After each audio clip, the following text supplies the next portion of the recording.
একটি নতুন water colour tutorial নিয়ে আপনাদের সামনে উপস্থিত হয়েছি। আজকে যে বিষয় নিয়ে আজকে ওয়াটার কালারটা আমি শেখাবো সেটা হলো wait on wait. Wait on wait টেকনিকটা কি যদি দেখতে চান বা শিখতে চান তাহলে কিন্তু ভিডিওটা দেখতে হবে এবং শিখতেও হবে। তাহলে চলুন ভিডিওটা শুরু করছি। তার আগে ছোট্ট রিকোয়েস্ট, আমার চ্যানেল নতুন থাকলে প্লিজ চ্যানেল সাবস্ক্রাইব করুন, কমেন্ট করুন ভিডিওটা কেমন লাগলো অতি অবশ্যই লাইক দেবেন। আর বেশি কথা বলবো না, বাদ বাকি কথাগুলো ভিডিওতেই বলবো। তাহলে চলুন ভিডিওটা শুরু করা যাক। সর্বপ্রথম আমি ড্রয়িংটা করছি, আগে আমি লাইন ড্রয়িংটা করে নেবো, তারপরে কিন্তু আমি কালারটা শুরু করব। আমি প্রথমে লাইন ড্রয়িংটা একটা নৌকা আমি আঁকছি। তো যে বিষয় নিয়ে আজকে আমি ড্রয়িংটা করবো সেটা তো আমি বলেই দিয়েছি, wait on wait. Wait on wait টেকনিকটা কি, পেপারটাকে ভিজিয়ে তারপর কিভাবে কাজ করতে হয় সেই সহজ টেকনিকটাই কিন্তু আজকে আমি শেখাবো আপনাদের। এই জন্য ভিডিওটা পুরোটা দেখতে হবে, স্কিপ করলে কিন্তু কিছু শিখতে পারবেন না। এই জন্য বলছি মন দিয়ে ভিডিওটা দেখুন এবং শিখুন। আর যদি কোনো জায়গায় কোনো অসুবিধা অতি অবশ্যই কমেন্ট করবেন, আমি তো আছি আপনাদের হেল্প করে দেওয়ার জন্য। তাহলে চলুন ভিডিওটা দেখুন আর শিখুন। ড্রয়িংটা মোটামুটি শেষের পথে আমার, ড্রয়িংটা শেষ হয়ে গেলে আমি কালারটা শুরু করব। আজকে আমি একটু অন্য একটা ব্রাশ ইউজ করছি কালারটা করার আগে, সেটা হচ্ছে একটা ফ্ল্যাট ব্রাশ আমি ইউজ করব। সেটা হচ্ছে 1.5 ইঞ্চি, সাইজটা হচ্ছে 1.5 ইঞ্চি ফ্ল্যাট ব্রাশের। এই দেখতে পাচ্ছেন, এই ফ্ল্যাট ব্রাশটা দিয়ে আমি পুরো পেপারটাকে ভিজিয়ে নিচ্ছি ভালো করে, তারপরেই কিন্তু আমি কালারটা শুরু করব। দেখুন পেপারটা আমি কিভাবে ভেজাচ্ছি, ভালো করে কিন্তু পেপারটাকে ভিজিয়ে নেবেন। আর পারলে মাস্কিং টেপ দিয়ে পেপারটা চারদিকে আটকে নেবেন, তাহলে কিন্তু কোথাও পেপারটা নড়বে না কাজ করার সময়, তাহলে নাহলে আপনাদের অসুবিধা হতে পারে। এই জন্য আমি মাস্কিংটা ইউজ করেছি। এবার একটা বর্ডার লাইন হয়, দেখতেও সুন্দর লাগে। তো সর্বপ্রথমে কি দিলাম, র কালার দিচ্ছি, গম্বো জিওলো দিয়েছি, তারপরে কিন্তু অকার দিলাম। এরপরে কি দিচ্ছি, ভার্মিলিয়ন রেড। কি দিচ্ছি, ভার্মিলিয়ন রেড। এরপর দেবো ক্রিমসন লেক, তারপরে তার সঙ্গে ক্রিমসন লেকের সঙ্গে আমি কুশন ব্লু মিক্স করে দেবো। মন দিয়ে দেখুন কালারগুলো আমি কি দিচ্ছি, আমি বলে দিচ্ছি কালারটা আমি কি দিচ্ছি।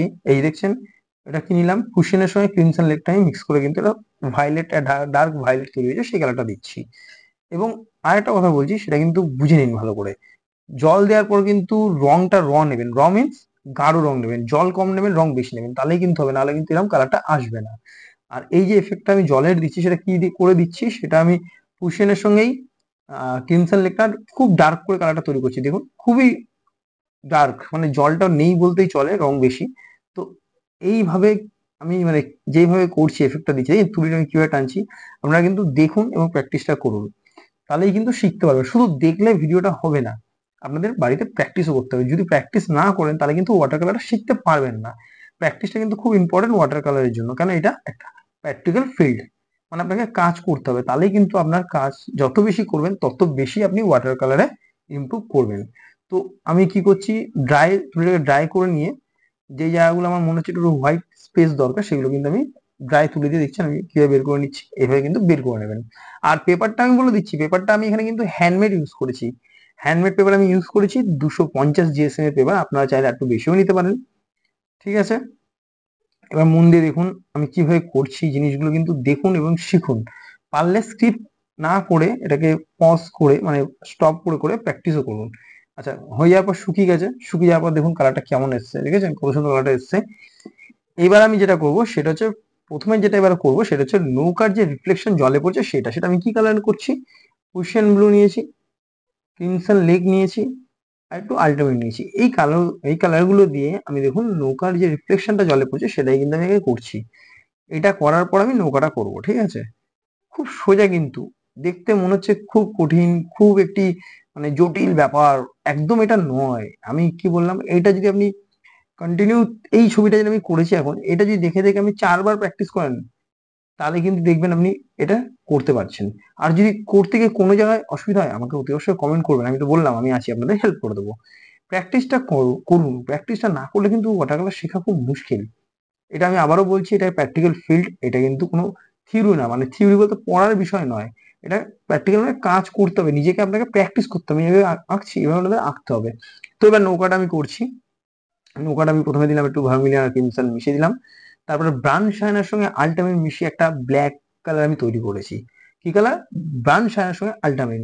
সব কালার কিন্তু আমি দিচ্ছি এখানে, আমি কিন্তু জল বেশি নিচ্ছি না, বেশিটাই আমার কালার আছে, জল আমার কম আছে।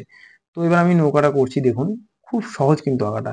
কিন্তু যেটা করবেন, প্রথমে কিন্তু শুকিয়ে নেবেন, মানে আমি যেটা দিয়েছিলাম ওয়েট অন ওয়েট, যে ব্যাপারটা আমি বললাম, প্রথমে কিন্তু আমি কালারটা করে নিলাম ভেজা অবস্থায়। ভেজা অবস্থায় পুরো যে জিনিসটা আমার দরকার সেটা আমি করে নিয়েছি, করে শুকিয়ে নিয়ে যাওয়ার পর, মানে শুকিয়ে যাওয়ার পর কিন্তু পরে যেই পার্টটা আমি করছি, মানে নৌকা বলুন জলের রিফ্লেকশন বলুন, বাদ বাকি যেই জিনিসগুলো আমি করছি, এটা কিন্তু শুকিয়ে যাওয়ার পর, শুকিয়ে যাওয়ার আগে কিন্তু করবেন না, তাহলে কিন্তু ছবিটা পুরোই ঘেটে যাবে, মানে বাজে হয়ে যাবে। ঠিক আছে, তাহলে শুকিয়ে যাবে তারপরেই কিন্তু এই কাজটা করবেন। দেখতে পাচ্ছেন কত সোজা জিনিসটা, আর কত সুন্দর লাগছে। খুব সহজ না টেকনিকটা? এটা বাড়িতে প্র্যাকটিস করুন। আরো যদি অন্য কোনো জিনিস দেখতে চাইছেন বা শিখতে চাইছেন, অতি অবশ্যই কমেন্ট করবেন, আমি কিন্তু আপনাদের হেল্প করে দেবো। আর একটা ছোট রিকোয়েস্ট করছি, যে বন্ধু নাকি আমার ভিডিওটা প্রথমবার দেখছেন, প্লিজ চ্যানেলটা সাবস্ক্রাইব করুন না, আর করে কমেন্ট করে জানান ভিডিওটা কেমন লাগলো। আর অতি অবশ্যই লাইক দেবেন, লাইক দিলে উৎসাহ কিন্তু আমার আরো বেশি বাড়ে। দেখুন কত সহজ একটি ড্রয়িং আমি আজকে আপনাদের শেখালাম, এবং আপনারা হয়তো আশা করি শিখেও গেছেন। যদি কোনো জায়গায় অসুবিধা হয়, আবারও বলছি কমেন্ট করবেন, আমি আপনাদের হেল্প করে দেবো। এত ধৈর্য সহকারে পুরো ভিডিওটা দেখার জন্য আপনাদের অসংখ্য অসংখ্য ধন্যবাদ।